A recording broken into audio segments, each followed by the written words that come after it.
Jaya Radha Madhava Kunja Hari.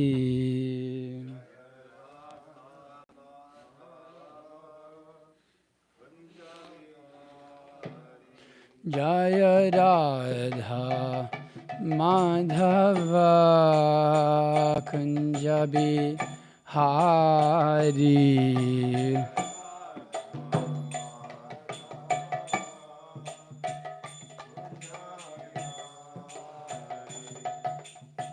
Gopi Jana Vallabha Giribhara Dhari.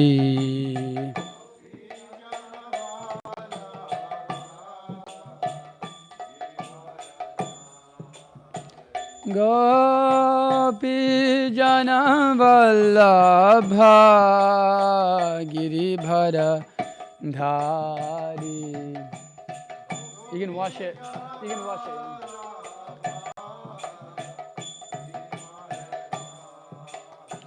Yashoda Nandana Braja Janaranjana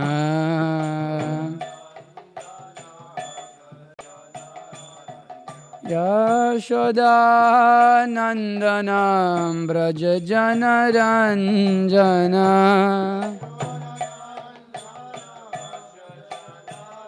Yamuna Tiravana Chari.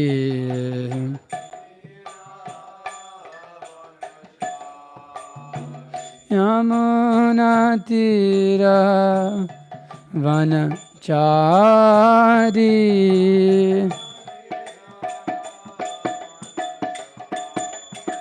Jaya Radha Madhava Kunja Bihari.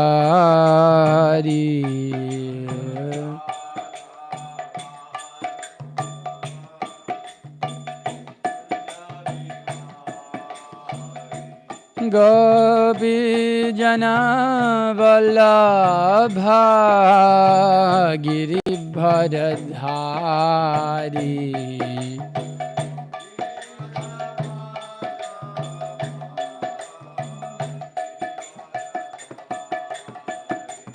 Yashoda Nandana Braja Jana Ranjana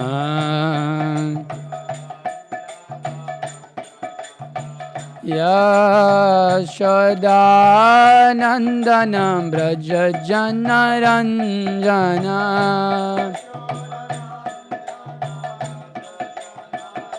Yamuna Tiravana Chari.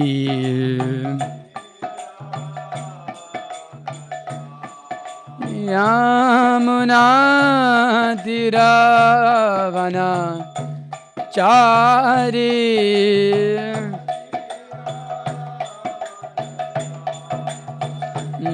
Jaya Radha Madhava Kunja Bihari.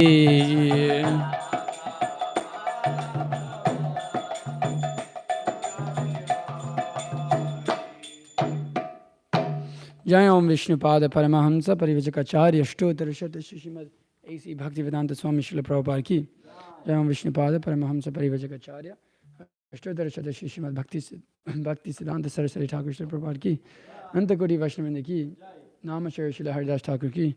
Prem Se Gaur Shri Krishna Chaitanya Prabhu Nityananda Shri Advaita Gadadhara Shivasadi Gaur Bhaktivinoda ki. All glories to the assembled devotees, all glories to the assembled devotees, Hare Krishna, all glories to the assembled devotees, Hare Krishna. All glories to Shri Guru and Gauranga, all glories to Srila Prabhupada, Namo Vishnupada, Krishna Prasthaya Bhutale, Srimate Bhaktivedanta Swami Iti Namine, Namo Vishnupada, Krishna Prasthaya. Namaste Saraswati Devi, Gauravani Pracharni, Nirvisesa Shunyavadi, Paschatya Deshatharini. Reading from Canto 2, Chapter 3, text number 8. Om Namo Bhagavate Vasudevaya. Om Namo Bhagavate Vasudevaya. Om Namo Bhagavate Vasudevaya.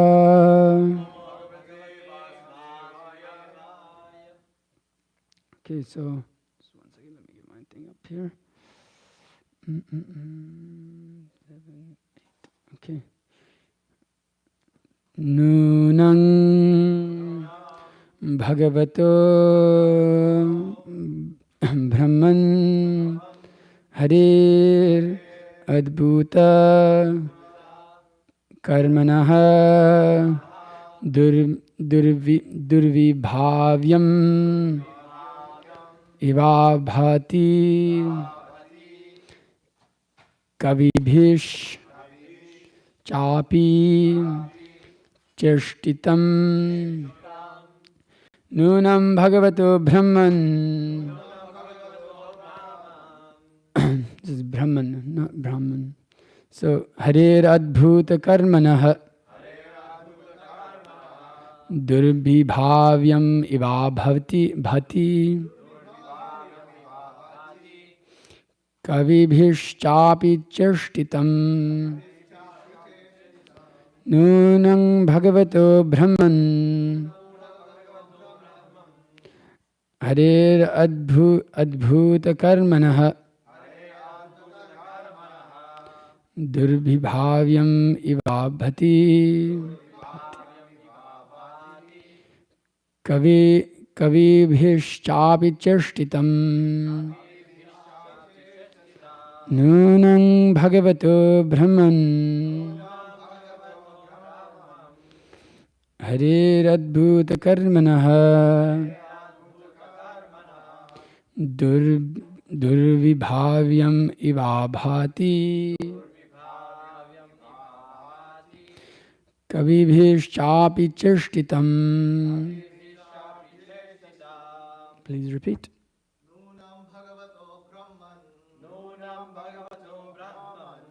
Harer Adbhuta Karmanaha. Harer Adbhuta Karmanaha. Durvibhavyamiva bhati. Durvibhavyamiva bhati.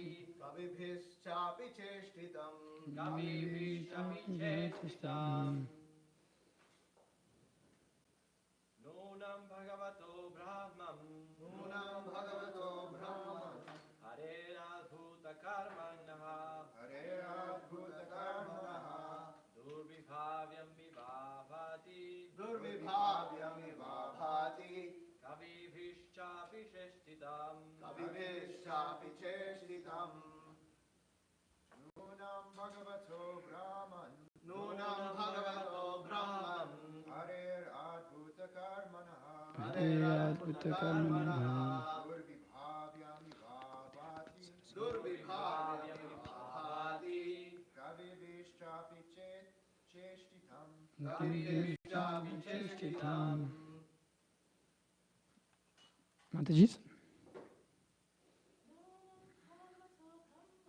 Nunam Bhagavato Brahman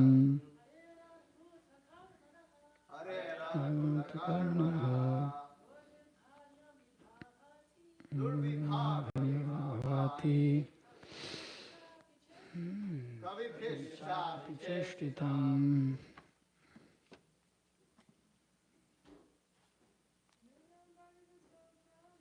Nunam Bhagavato Brahman Harir-Adbhuta Karmanaha Bhati Kavibhishchapi Cheshtitam. So, just one second. Nunam, still insufficient.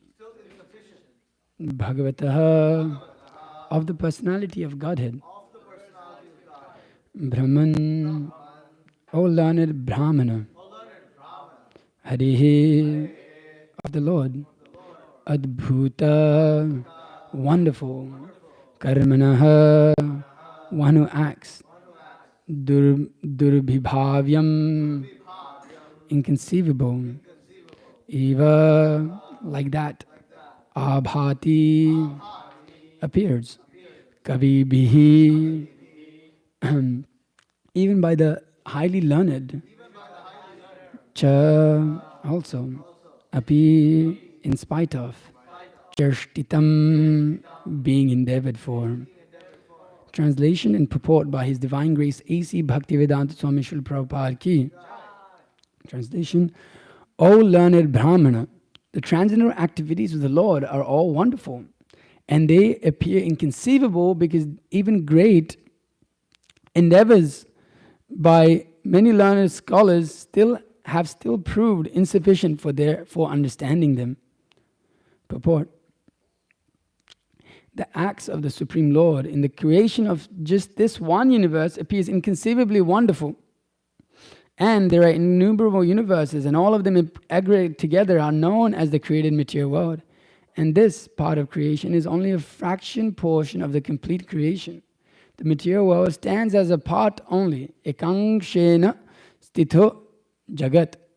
Supposing that the material world is display of one part of his energy, the remaining three parts consist of the Vaikuntha Jagat, or spiritual world, described in the Bhagavad Gita as Mad Dhama or Sanatan Dhama, or the eternal world. We have marked in the previous verse that he creates and again winds up the creation.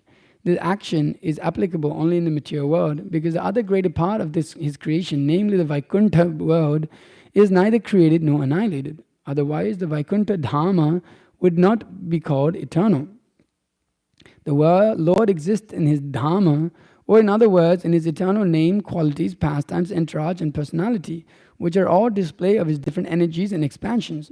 The Lord is called Anadi, or having no creator, and Adi, or the origin of all.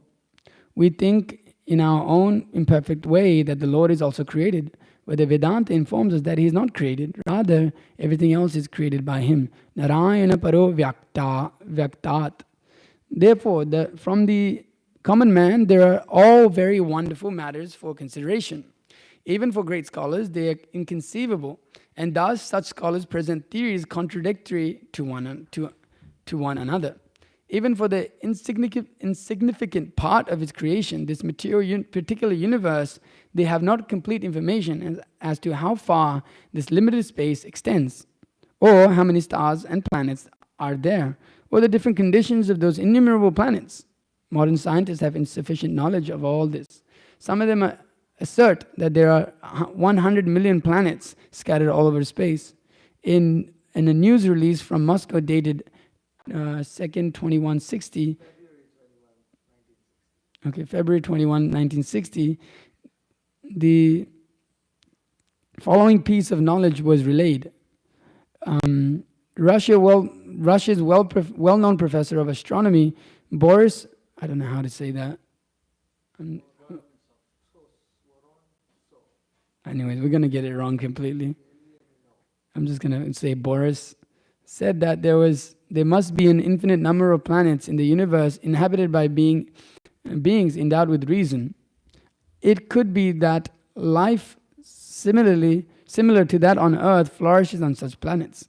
Doctor of Chemistry Nikolai Zirov, covering the problem of atmosphere on other planets, pointed out that the organism of Martian, for instance, could very well adapt itself to normal existence with a low body temperature. He said that he felt that the gaseous composition of Martian atmosphere was quite suitable to sustain life of being which has been adapted to it. The adaptability of an organism to different varieties of planets is described in the Brahma Samhita as Vibhuti Binnam.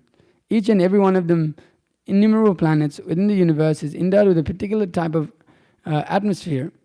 And the living beings, there are more perfectly advanced in science and psychology because of a better atmosphere. Vibhuti means specific powers, and Binnam means variegated.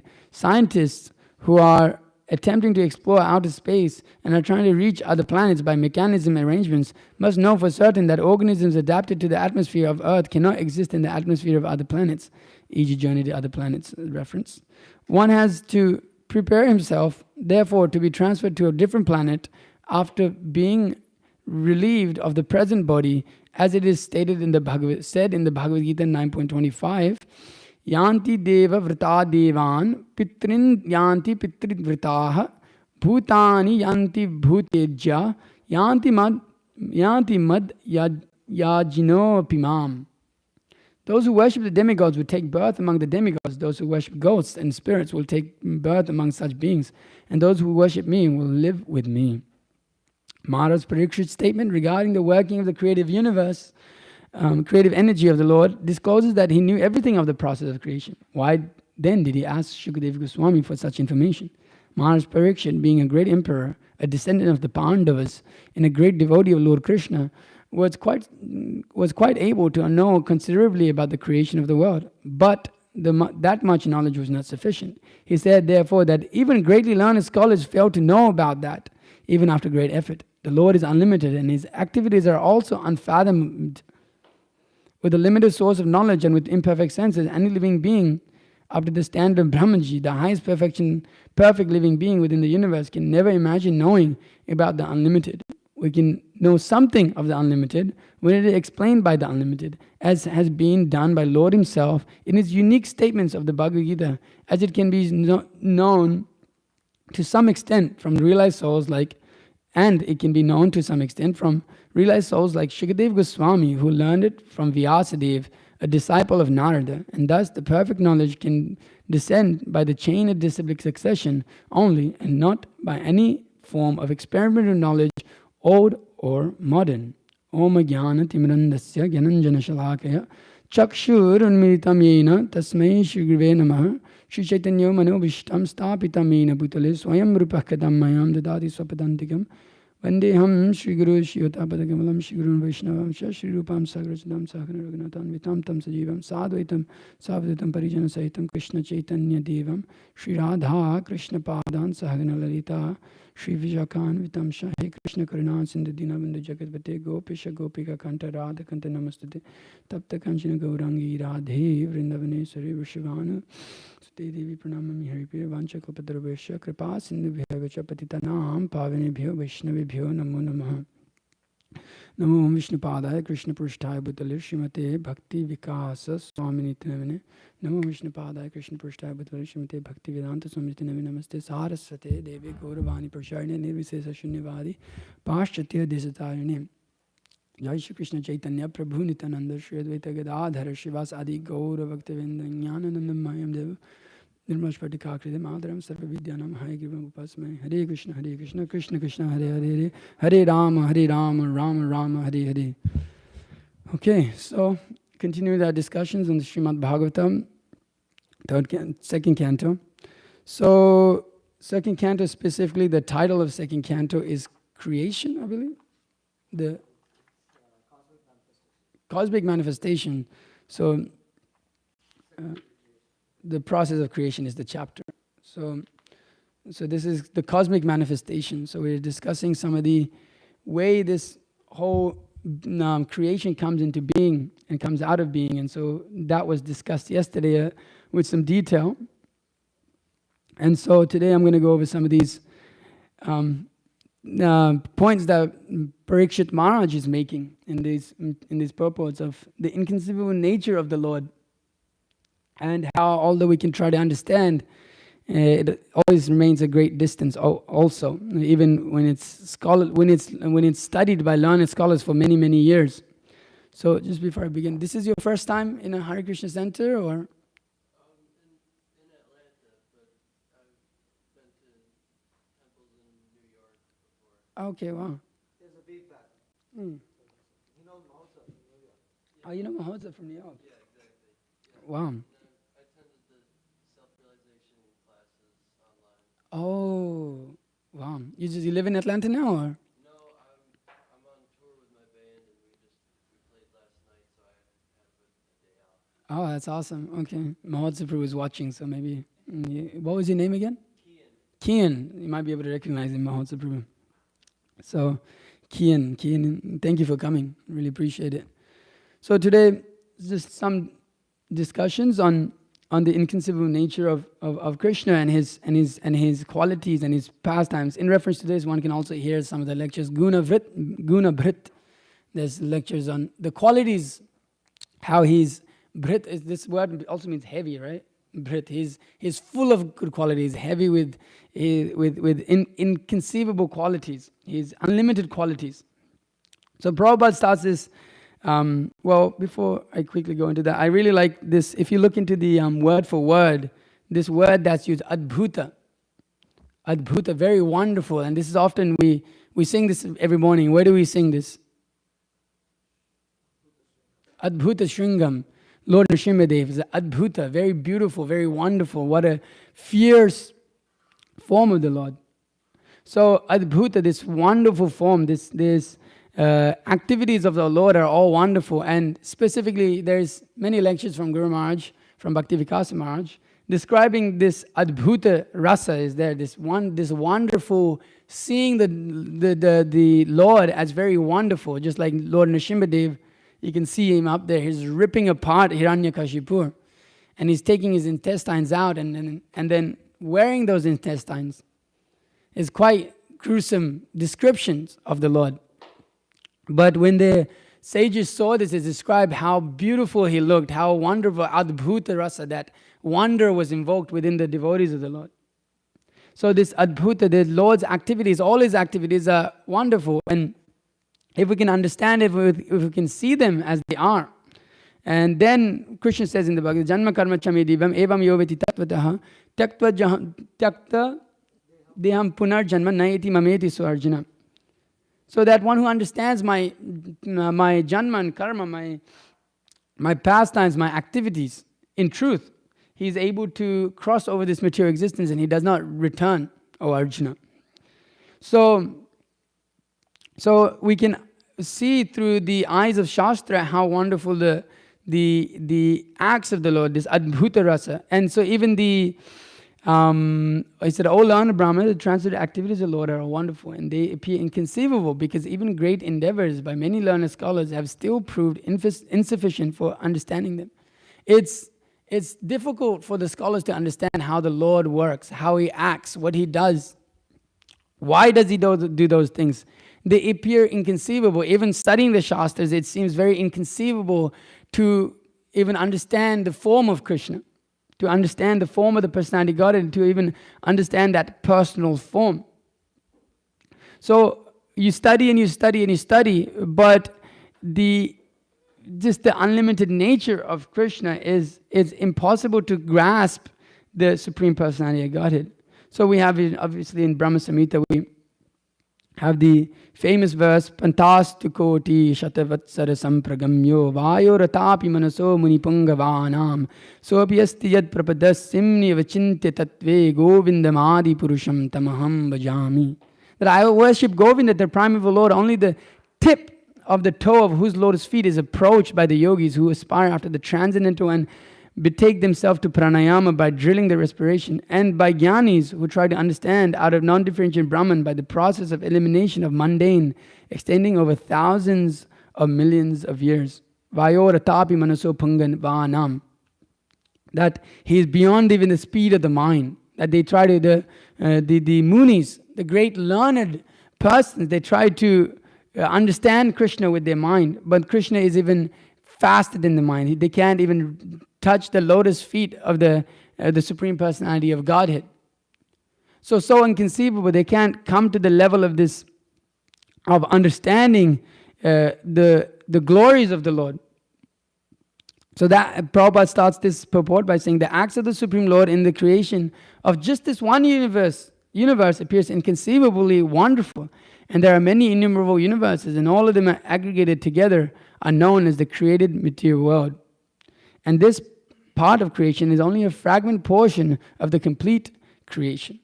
So we can understand also this same thing from Bhagavad Gita. That yad yad vibhuti mat sattvam Srimad Urjitam evava tad eva vagacha tvam mama tejo amsa sambhavam. This is amsa sambhavam.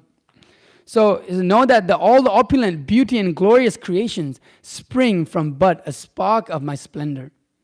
It's such a beautiful language that Prabhupada uses that like it's stuck with me since I ever read it.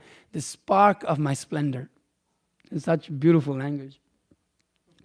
So that know that all this opulent and everything that you see within this material world, it's just a spark.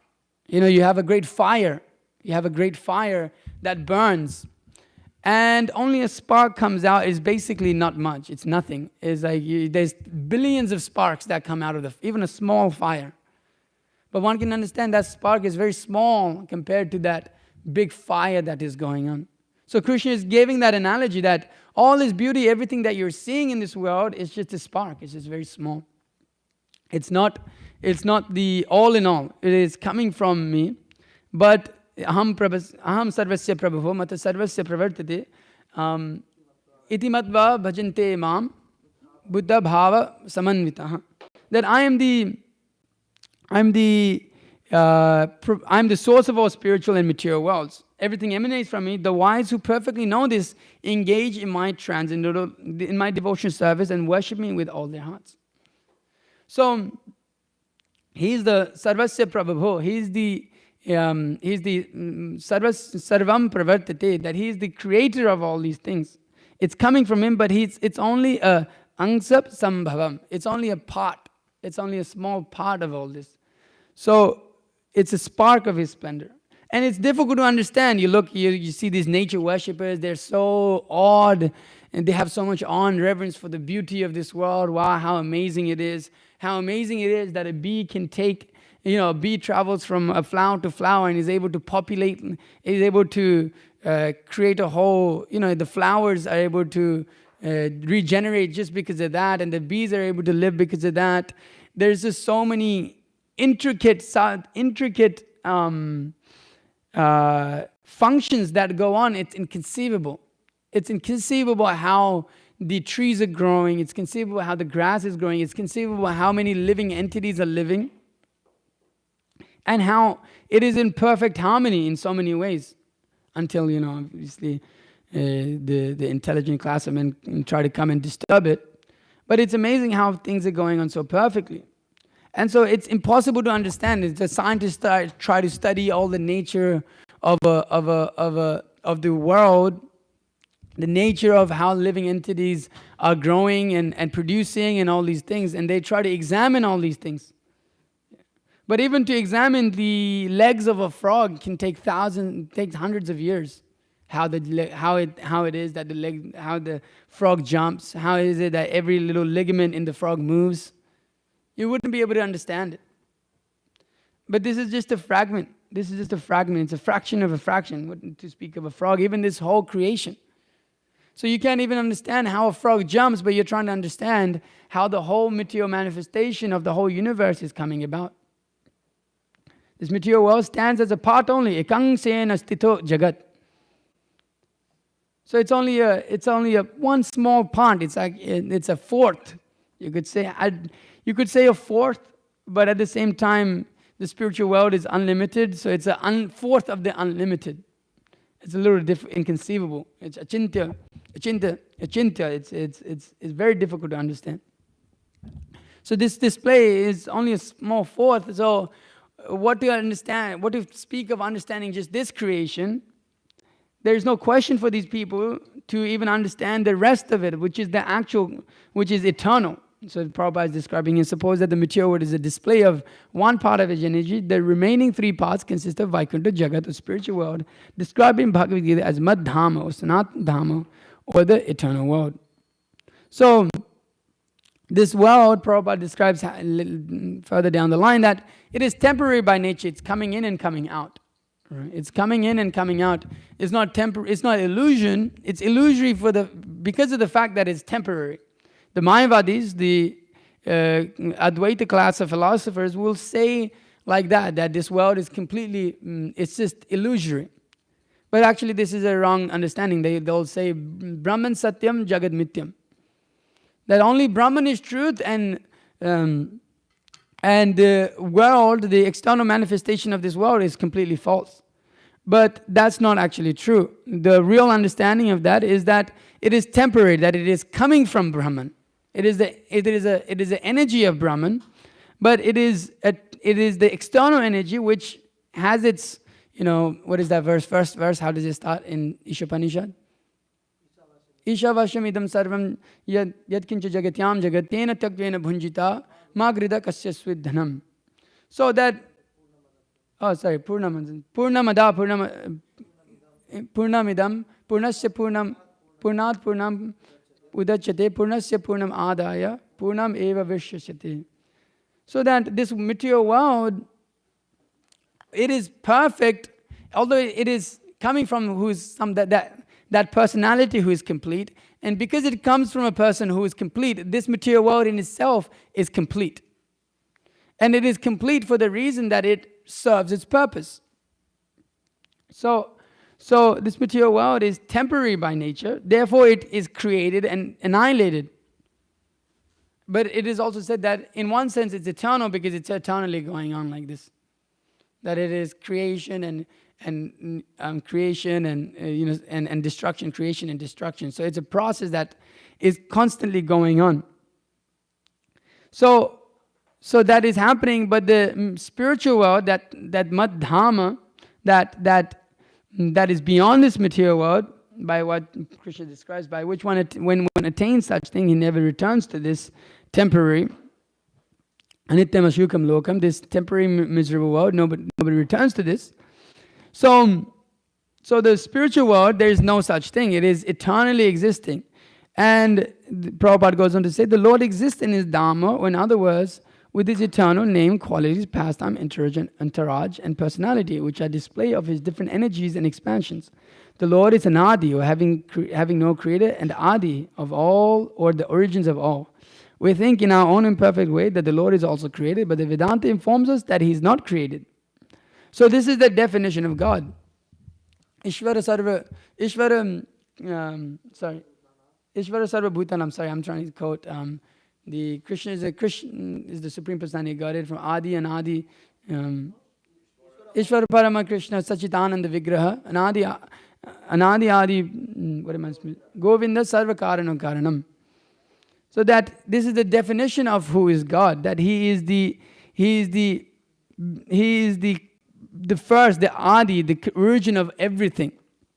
There's nothing beyond that. That is the definition of God. So then often the question comes, the challenge comes, if God created everything, who created God? But that is the definition of God. He is the creator. There is no creator beyond him. So that he's inconceivable in that way, that to our tiny brains, to our tiny minds, this is absolutely inconceivable. So it comes, Premanjana Churito Bhakti Vilochanena Santasadeva Hridayeshu Vilokayanti Yang Shama Sundaram Achintya Guna Sarupam Govindam Adi Purusham Tamaham Bhajami. I worship Govinda, the primary Lord, who is Shama Sundar, Krishna himself, in inconceivable, innumerable attributes, whom the pure devotees see in their hearts with the eye of devotion, tinged with the salve of love. Achintya Guna Sarupam. So he's inconceivable. His qualities is inconceivable, but Santa Sadaiva Hridayeshu Vilokayanti, that one is not able to actually see. Durlabham Adurlabham Atma Bhakto. He's very far, he's very in the distance, he's absolutely inconceivable. But those who are qualified can see him. So here, Prabhupada is describing that the Lord is an Adi, having no creator, and Adi, or the origin of all. We think in our own imperfect ways that the Lord is also created, but the Vedanta informs us that he is not created. Rather, everything else is created by him. Narayana Paro Vyakta. Therefore, for the common man, these are all wonderful matters for consideration. Even for great scholars, they are inconceivable, and thus such scholars present theories contradicted to one another. Even for the insignificant part of its creation, this particular universe, they have no complete information as to how far this limited space extends, or how many stars and planets are there, or the different conditions of those innumerable planets. Modern scientists have insufficient knowledge of all this. Some of them assert that there are 100 million planets scattered all over the space.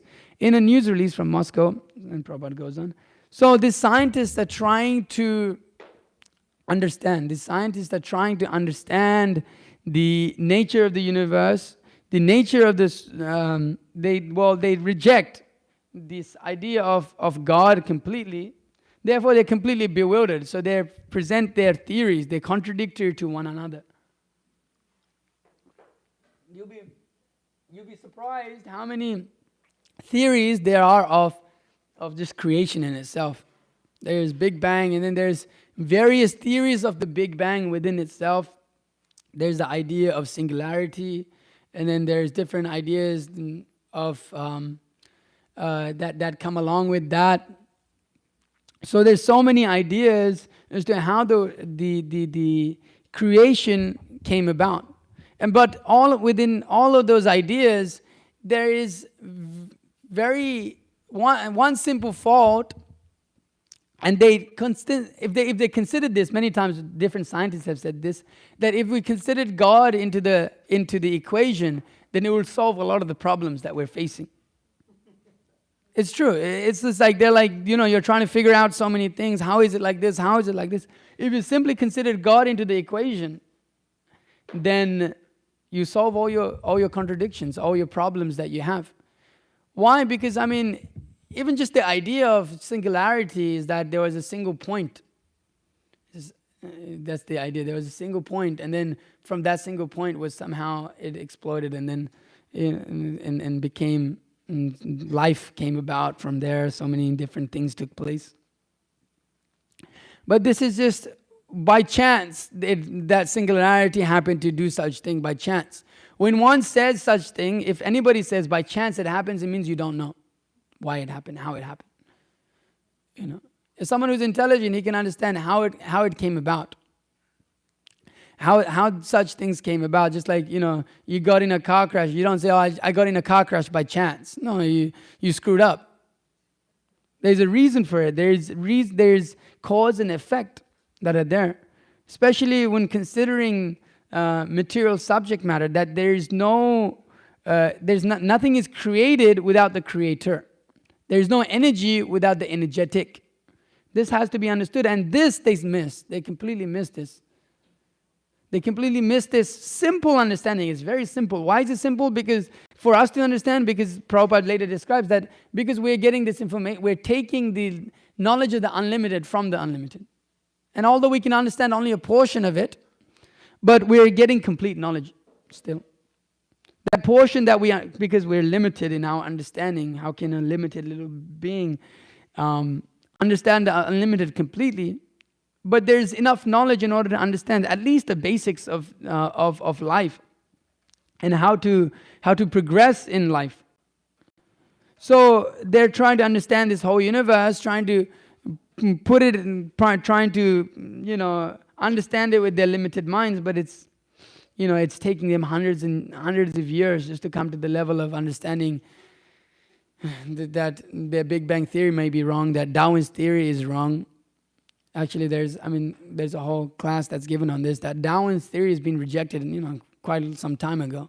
But they won't teach anything else because they don't know what else to teach. This whole idea of Darwin's theory that evolution came about in itself is so contradictory, because you find civilizations that go back to the date that Darwin says, oh, we were apes.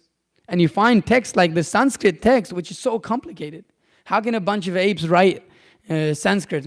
You can't even write it now. You're so intelligent, and you have so much knowledge, but you can't understand this language. It's not simple language. It's very complex language. It's so complicated that NASA wants to use it to code, because it's so specific in its details. It's so specific in the language and the way that it presents everything, the way that the language is able to be very specific with what it presents. So you say that evolution is there and we were apes this many thousand years ago, but we have texts that date back further than that. So you're talking about apes and all this, but how can a bunch of apes come up with such knowledge? You study some of this philosophy, and it completely defeats and goes beyond anything that scientists have even come up with. In this, I think, further down the line, or we might have read it already, it starts describing the time, when forming of time from the movements of the atom. What ape knows what an atom is? What the heck, but the Srimad Bhagavatam describes time devised in terms of the movements of the atom. This is science that's available thousands of years ago. Inconceivable. The Vedic Shastras is because it's coming from Krishna. It's coming from Him who is This word, what is this word that's used when you're giving these classes? This Krishna is that he's not, we have these four four tendencies. We're imperfect in these four ways, but Krishna is perfect by nature. What is this word that's used? There's a particular word that Krishna, from here, because I'm not able to remember. Anyways, that Krishna is perfect, so therefore this knowledge that we're reading in the Bhagavatam is also perfect. It's that, this word particular, I'm forgetting. Huh? No. Anyways, so, but, so the scientists go wrong in so many places that even though one presents logic and reason and facts, because they're not able to conceive of it, they just present their different theories. And that's the thing, it's a theory, it's not exact. That's one thing one should understand, is that the misleading of science is so amazing that the theories becomes a fact. A theory is not a fact. A theory is what we think it to be. What we might... Not Nirmala. Anyways, I'm forgetting. It's a very common word that we use. But anyways, if it comes up, I'll try to see if I can remember later down the line. So the scientists are completely bewildered as to how one can even be living 5,000 years ago and be so complicated in their lifestyle and have such a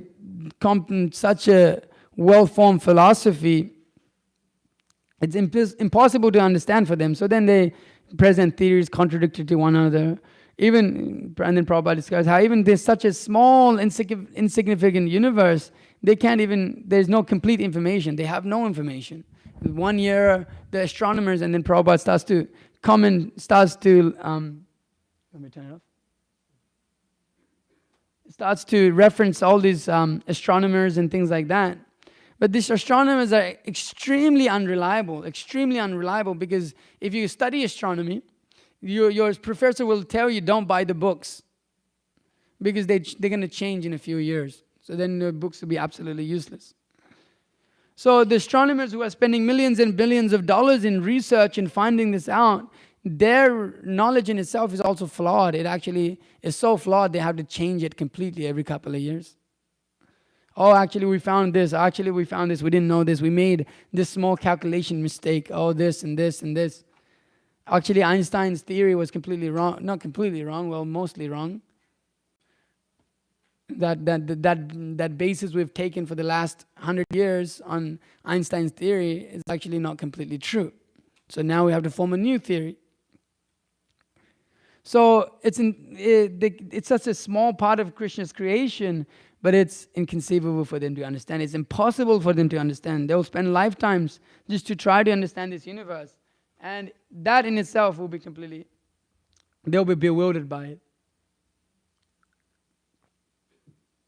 They need so many instruments and so much money and so much time they waste in studying all these things. So yasya prabhava pravato jagadanda koti kotishva shesha vasudhadi vibhuti vinnam tad brahma nishkalamananta shesha bhutam govindamadi purusham tamahang bhajami. I worship Govinda, the primeval Lord, whose effulgence is a source of non-differentiated Brahman mentioned in the Upanishad, being undifferentiated from the infinite of glory of the mundane universes, appears as the indivisible, infinite, limitless truth.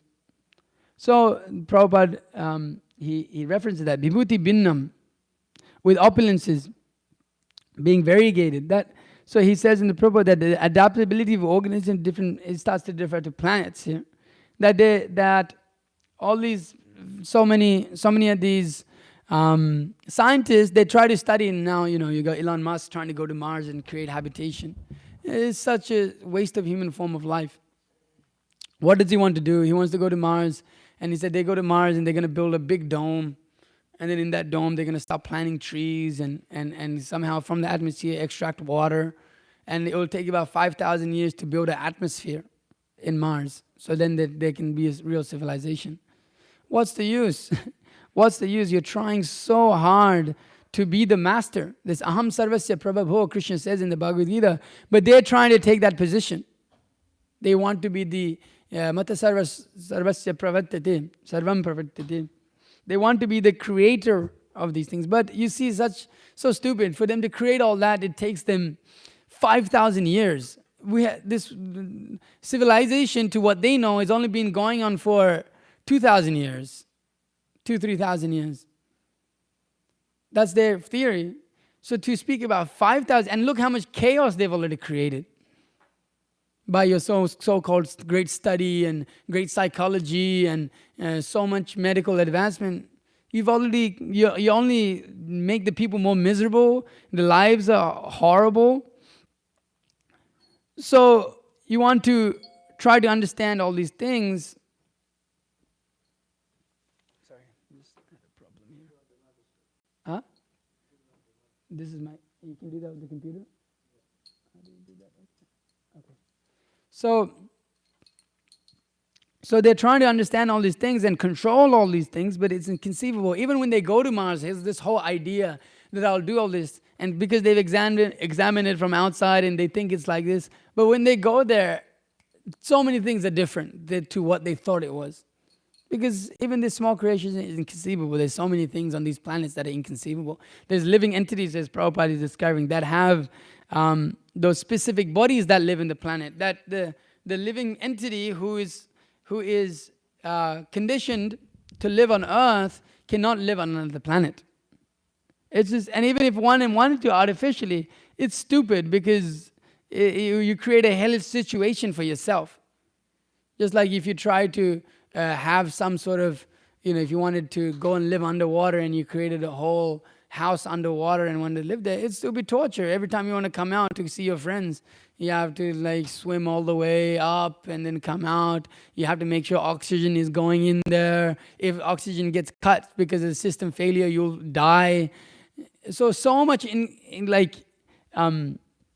inconvenience is brought about just by that desire to try to be the creator, to try to create or try to understand so many of these creation, this creation in itself. Because it's very variegated, it has many different aspects to it that, because it's coming from the unlimited, in one sense, this material world in itself is also unlimited. It's unlimited varieties of things to understand, and therefore it's not possible for the small, minute living entity to understand. So scientists who are attempting to explore outer space and trying to reach planets by mechanical arrangements must know for certain that organisms adapted by atmosphere Earth cannot exist in the atmosphere of other planets. So he goes on to start to speak about Maharaj Parikshit. That Maharaj Parikshit, he understood all these things. He understood the creation because he was a great king, and kings are generally learned in their science of all these things, because they get their knowledge from the Brahmanas about a lot of the Vedas. So, but he describes that much knowledge was not sufficient. He said, therefore, even greatly learned scholars fail to know about that, even after great effort. The Lord is unlimited and his activities are unfathomed. With a limitless source of knowledge and with imperfect senses, any being up to the standard of Brahmaji, the highest perfect living being within the universe, can never imagine knowing about the unlimited. So Brahmaji, who is completely made of complete intelligence, he cannot understand. He cannot understand the extent of the Supreme Personality of Godhead. But how was he able to understand? How did Brahmaji receive that knowledge? Oral reception. He prayed. He prayed to the Supreme Personality of Godhead. He sat down and performed austerity for so many thousands of years. And when he was in the proper mindset, in the proper consciousness, he was granted that understanding. But Brahma by himself, even though he's he's at the top of the universe, he's the topmost living entity within the material universe, there was no possibility for him to understand the unlimited Supreme Personality of Godhead. It was completely impossible. There was no way that he was going to do it. So we see that this inconceivable supreme energy, it's causing all this interactions of three modes of nature, and thus varieties of energy become manifested. It appears that he's acting and he's not the actor. He's killing, but he's not the killer. That is, thus it is understood that only by his inconceivable power everything is happening. So this is Kalavidam Bhagavan Kala Shaktya Guna Pravehena Vibhakta Viryah Koroti Akritaiva Nihantya Ahanta Chetasha Cheshta Vibhumanah Kalu Durvibhavya. This is Srimad Bhagavatam 4.11.18. So it is understood that only by his inconceivable power everything is happening. And that even that idea of understanding that everything is happening by his inconceivable power has to be granted. Just like the scientists can't understand that there is a supreme, it's difficult that veil of illusion is there to understand that it is actually all these inconceivable things are coming from the Supreme Personality of Godhead. So they don't understand this, so it's very bewildering for them. So this limited source of knowledge, and with the imperfect senses, one cannot understand what is there at night when the light is shut off. What to speak of understanding the Supreme Personality of Godhead. So we can know something of the unlimited when it is explained by the unlimited, as has been done by the Lord in the unique statements of Bhagavad Gita. And it can be known to some extent from realized souls like Shukadeva Goswami, who learnt it from Vyasadeva, a disciple of Narada. And thus the perfect knowledge can descend to the chain of disciplic succession only, and not by any form of experimental knowledge, old or modern. So however knowledge that this science may get, you will never be able to actually come to complete knowledge, even just knowledge in itself of the world. Because it's always changing. The idea of a particular subject matter is always changing, especially in science always. So the science of this material world, understanding these subject matters is very difficult. But if one understands from Shastra, which is coming from Krishna, then it is easy to overcome. That Krishna says in the Bhagavad Gita. How does this verse start? That this material nature is coming from me. Yeah, that's there. But the other one, that is very difficult to overcome. This material nature is very difficult to overcome. So it's very difficult to overcome these three modes of material nature that we're stuck under. But one who can understand the Supreme Personality of Godhead, one who can take the statements from Krishna as they are, then for him it's very easy. For him it's very easy to understand this, because he doesn't get caught up in trying to understand this material world. He actually understands that the point of life is atato brahma jigyasa. He understands that the point of human life is to inquire about Brahman, to inquire about that personality of Godhead, to inquire about the ultimate goal of life, not to start to dive so deeply into why this material nature is the way it is. That is also described in Vedas, in the Shastra, but it's understood throughout the Bhagavatam that this is only a side point. That this is just to understand, that, this is just a spark of His splendor, how inconceivable Supreme Personality of Godhead is, but that is not the all in all. That just by studying this is actually a great waste of time. Otherwise, Maharaj Parikshit would have asked more about the creation of the world than the Supreme Personality of Godhead. So he specifically means that transcendental activities are all wonderful and they appear inconceivable. So this, without being able to conceive Krishna, then the whole material existence becomes inconceivable. And one can only conceive of Krishna by approaching the spiritual master. As Prabhupada says here, by approaching great personalities like Shukadeva Goswami. So the great sages or the great spiritual masters, they are able to grant us that knowledge by which we can start to understand the inconceivable personality of Godhead, by which Durlabham Adurlabham Atma Bhakta, who is very distant, can become very close. Why? Because of this Premanjana Churito Bhakti Vilochanena. Because the spiritual master grants one bhakti, he gives one devotional service, he gives the eyes of devotion, as we see in the Bhagavad Gita that Arjuna, he was given the eyes to see. Oh Arjuna, I shall now give you the eyes to see. The eyes to see the Supreme Personality of Godhead. So one has to have the proper eyes. One cannot see through the modes of material nature. One has to see through this love of bhakti, Premanjana Churito, Bhakti Vilochanena, tinged with the salve of devotion. There's the bhakti of devotion with the eye of devotion. So one has to see through that, and that is only attained when one approaches a spiritual master. So the spiritual master endows upon the disciple that knowledge. That's the most famous, one of the most famous verse. Tad vidhi panipadena pariparshinat sevaya upadekshanti te jnanam jnaninas tattvadarshinaha. That the spiritual master, he endows one upon the disciple the absolute truth because he himself has seen it. That is the qualification of a spiritual master, that he is studied in Shastra and he's also realized in Shastra. He's realized the Supreme Personality of Godhead.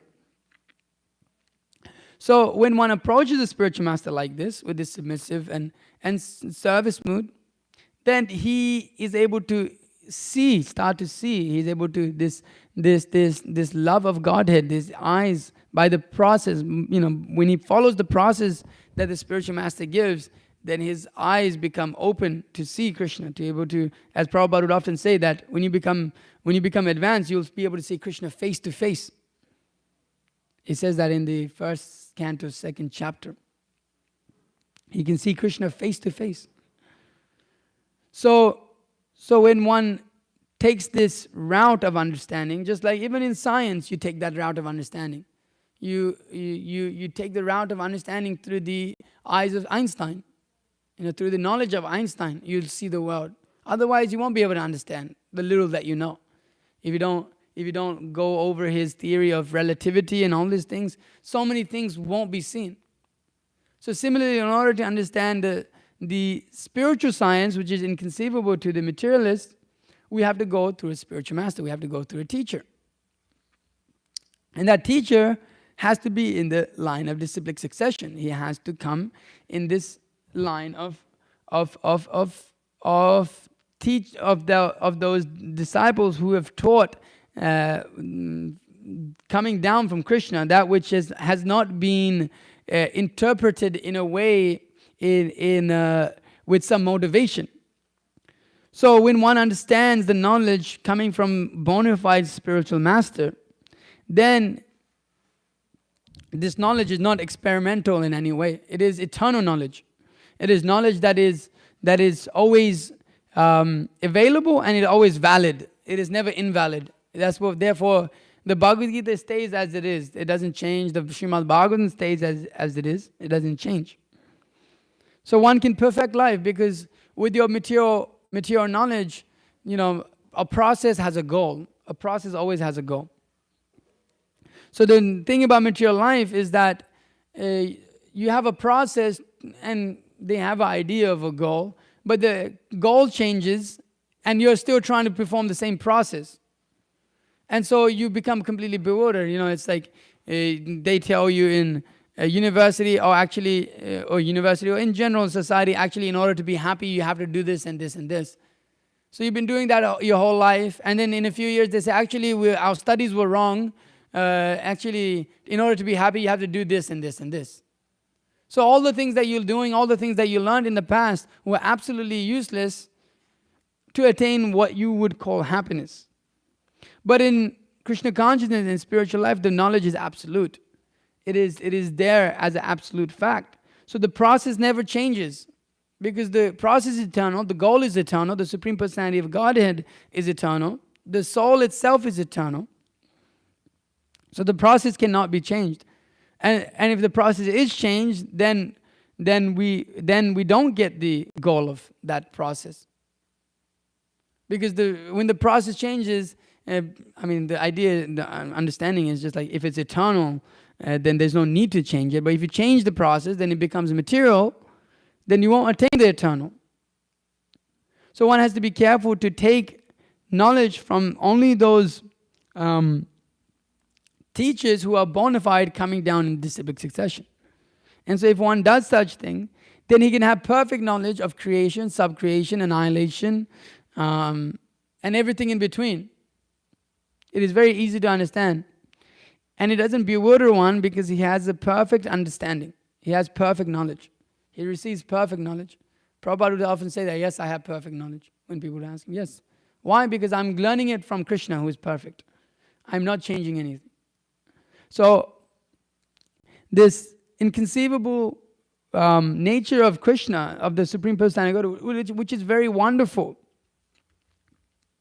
is often by the devotees, it is actually, you'll see that the devotees, they understand its inconceivable nature and they appreciate that inconceivable nature.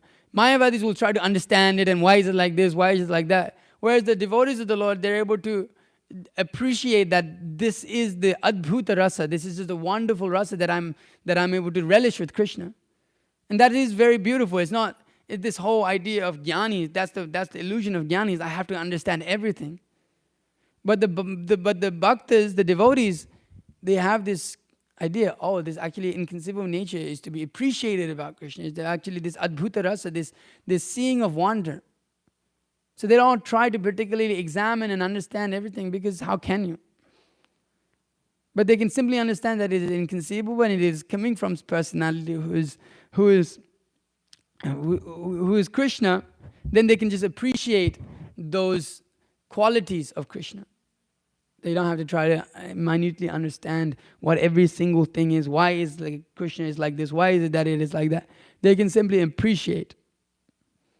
So, if one can get a proper understanding, then the Vedas and the Bhagavad Gita and everything becomes very simple. Simple for the simple, nothing complicated. But one who wants to make it complicated and try to go through so many crazy difficulties and wants to make everything difficult, then his life will be difficult also.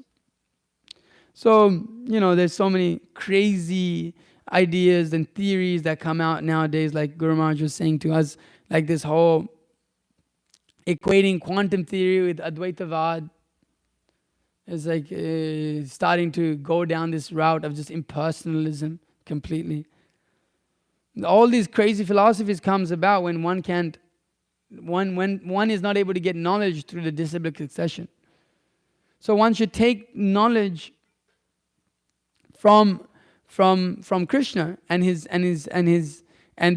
line that comes down through Krishna of all the Vyasadeva, Narada, Vyasadeva, Shukadev Goswami, coming down all the way to Srila Prabhupada, and our own spiritual masters that are following in that line properly. So if one gets such knowledge, then he becomes perfect. He has a perfect knowledge of the supreme inconceivable personality of Godhead. So that starts with chanting the Hare Krishna Mahamantra.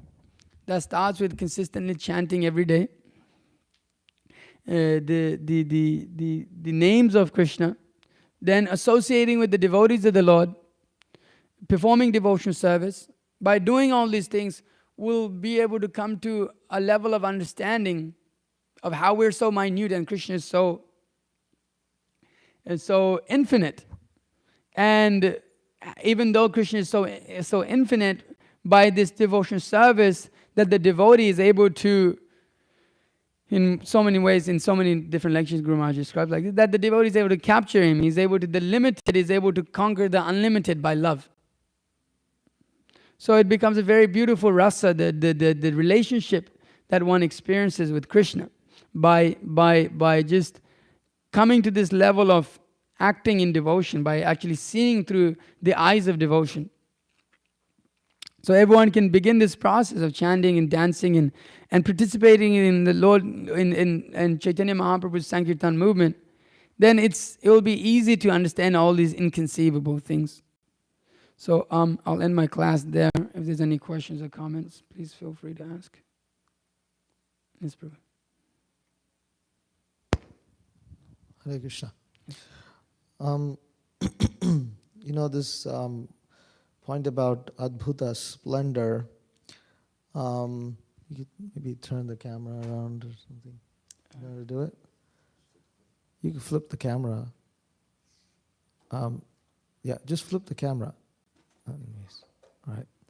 So, like when you don't like, we're blessed by the mercy of Srila Prabhupada to have access to these amazing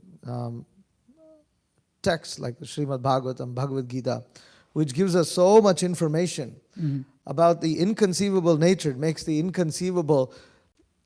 You can understand the inconceivability, and it helps you appreciate that inconceivability in a manner that is, in a manner that is in line with something we can appreciate. For instance, so like in the Bible, there are two quotes here.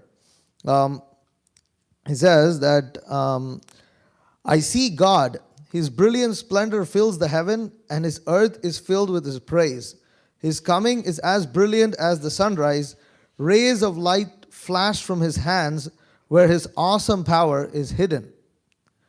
Then, another quote, and they will see His face, and His name will be written on their foreheads. And there will be no night there, no need for lamps or sun, for the Lord God will shine on them, and they will reign forever and ever. So, now if you compare these quotes with what we read in, Bhagavad Gita, okay, so it says there will be no night there, no need for lamp or sun. Krishna says in Bhagavad Gita, na tad bhashite suryo na shashanko na cha pavakaha yad gatvana nivartante tad dhama paramam mama. And they're saying, and they will reign forever and ever. Krishna is saying, yad gatvana na nivartante, that they will not come back. It means you will be in Vaikuntha forever.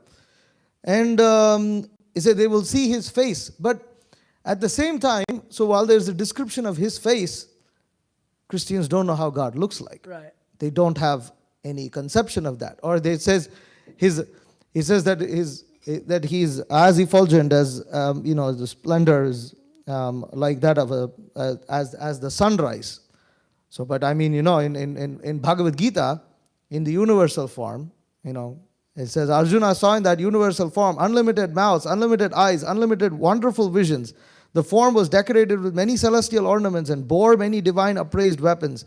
He wore celestial garlands and garments, and many divine scents were smeared all over His body. All was wondrous, brilliant, unlimited, and all expanding. Then it said,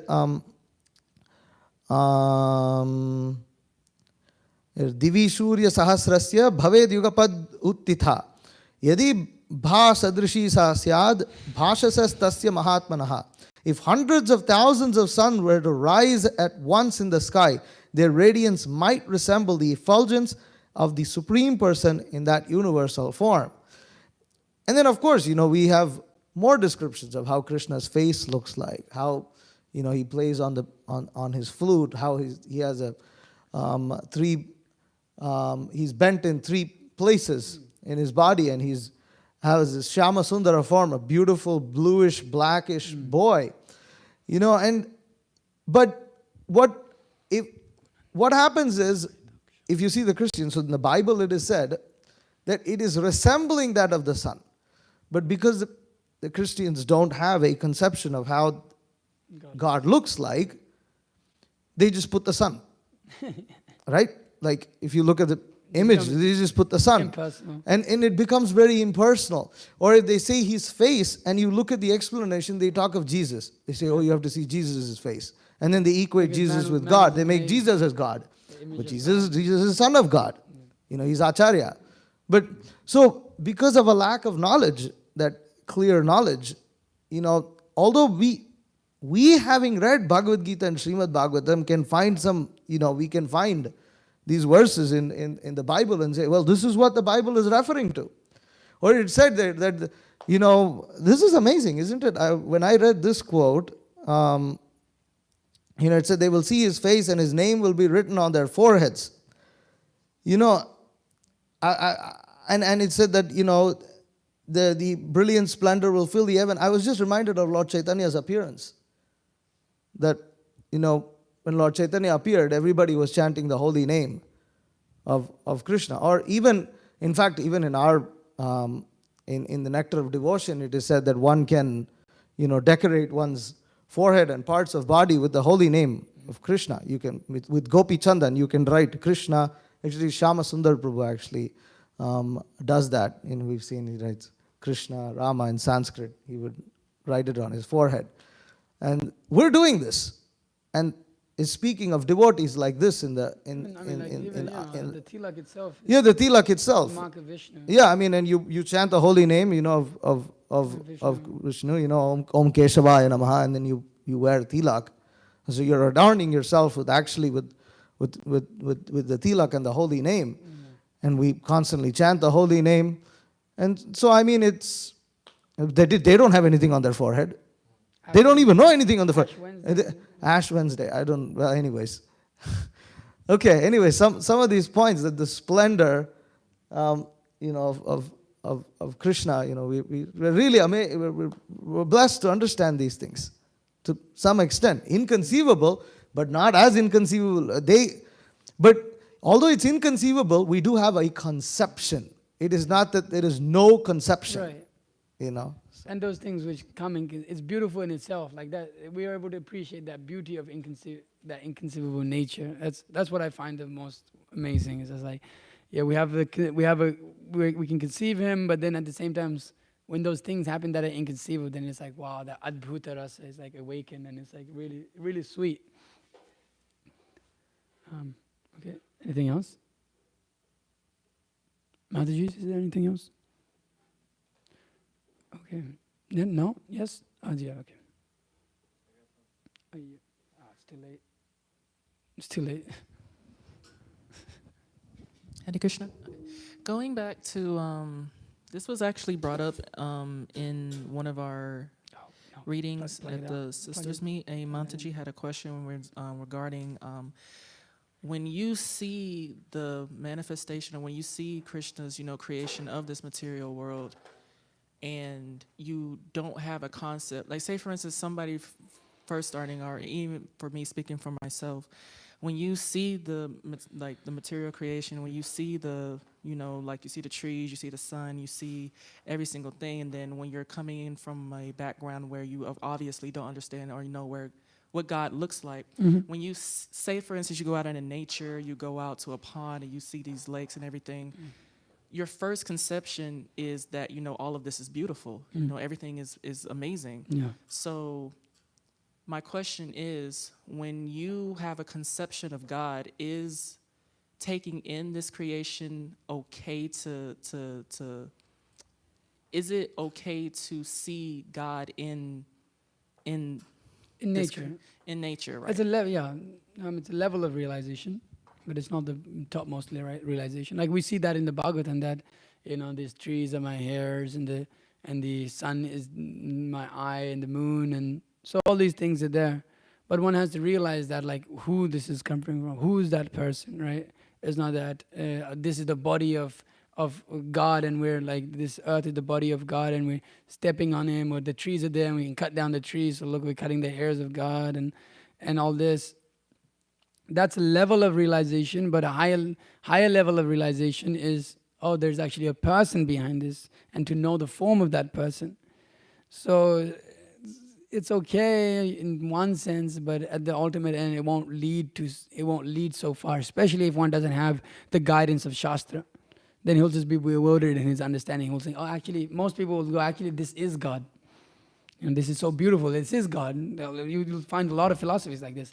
Oh, it's so beautiful. It's so inconceivable. It's amazing how this is coming. Actually, I'm just going to worship this. This is God. There's nature worshippers like that. That worship nature as the God. There's some, oh my God, James was telling me that there's frog worshippers. That's called something. They worship frogs as the ultimate beings. It was. It's it's so weird. So this is what you get when you don't have a shastra, right? You just kind of come up with your own thing and you get high. You lick the back of a frog and you get high, and then think that is the supreme thing in the world. Yeah, what is that called? What is that? That's the whole thing, right? It's a certain frog, huh? so people come and lick the back of it and they get high.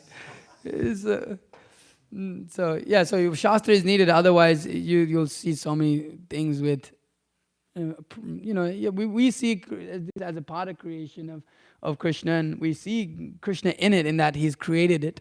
But we don't, yeah, Krishna's energy, that it is coming as an energy of Krishna, but we don't see it as Krishna. It's a little different. Yeah. And Completely different. Yeah. one more thing. So this may be off topic, but a little bit in topic. I hear it so many times about the Brahma Jyoti and how someone was like tried to merge with the Brahma Jyoti. Can you explain that just a little bit more? I'm kind of still a little confused about the whole Brahma Jyoti aspect. So there's two philosophers in regards to that. There's the Brahmavadis and then there's the Mayavadis. Now the Brahmavadi, they see Brahman. They know Krishna is there, but they get the Brahman, Paramatma, Bhagavan realization kind of flipped a little bit. They think Brahman realization is the topmost. So they're not envious of Krishna, but they have a misunderstanding of Shastra. And so they want to merge into the Brahman, and their understanding is that, well, their understanding is incomplete because they can't see anything beyond impersonalism. How can personality exist? How is it possible to attain happiness when there's persons involved, when there is a relationship involved and such and such? So you'll see that in the Bhagavad Gita also, in one section where Krishna describes, this is in the 11th chapter, Krishna starts to describe how inconceivable His potency is, how He is, although He is within it, He is detached from it, and so the Mayavadis can't understand that, how a person can be detached. So they take Him to be impersonal, and so their supreme destination is the Brahman, where they just merge into this impersonal light and they lose their individuality. They lose their individuality and they just exist. It's just Sat, eternal aspect. You could say Sat. There's no the happiness that one attains is a negation of their suffering. When the Mayavadis, they're just foolish. They have a completely improper understanding that they will become God. That they'll merge into God and we're all one and we'll all. Anyways, this just doesn't make sense to me. It's like how we're all one, but one person can merge more than the other. It doesn't make any sense. But their understanding is that I will become God and I will merge into this Brahman. Everything is Brahman. There's nothing beyond personalism. Everything is impersonal. Everything is personal and we're all God. And one day we'll become self-realized and become God. So it's just the improper understanding. They somehow derive that out of the Bhagavad Gita, even though Krishna so many times. Even best place to look is 724. This is how does that text begin? The avyakta vyaktim apanam manate ajanantu. So 724 is the most. This is the one you'll find most misquoted by the Mayavadis, because they'll say. So Krishna says vyaktim avyaktim apanam manyati mam abuddhya. So non-manifested and vyaktim, personality. So Prabhupada translates this as unintelligent men who do not know me perfectly think that I, the Supreme Personality of God, Krishna, was impersonal before. Now Mayavadis will say, and impersonalists will say, Krishna, the Personality of God, Krishna was personal before and have become. They'll say the other way around. It's always confusing when the personality of God, Krishna, was impersonal before, and now I've assumed this personality. But people say I was personal. They'll say the other way. I was originally impersonal, but people think that I'm personal.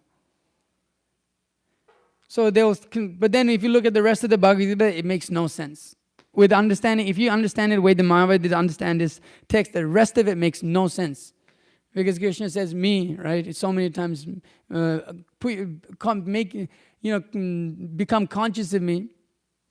Or the last verse is there that sarva dharma parityaja mamekam sharanam raja. So it doesn't make any sense. And in the 12th chapter, in the 5th text, Krishna says that for those who endeavor in this impersonal way, the path is really difficult. But those who are conscious of me, Krishna, the me, then it becomes very easy. So then nothing starts to make sense actually. The Bhagavad Gita becomes it's like you can take it whatever the hell you want it to be, even though it doesn't. It has to make sense, As we're talking about knowledge means systematic. Not that you can just put in whatever and then try to justify it later here and there. But with the understanding of this, as Prabhupada gives it, as Prabhupada is translating it, then it makes perfect sense. Every single verse makes perfect sense according to the verses before and afterwards. So, time is up. Oh my God, it's 9:05. Okay. All right. Srimad Bhagavatam ki jai, Srila Prabhupada ki jai.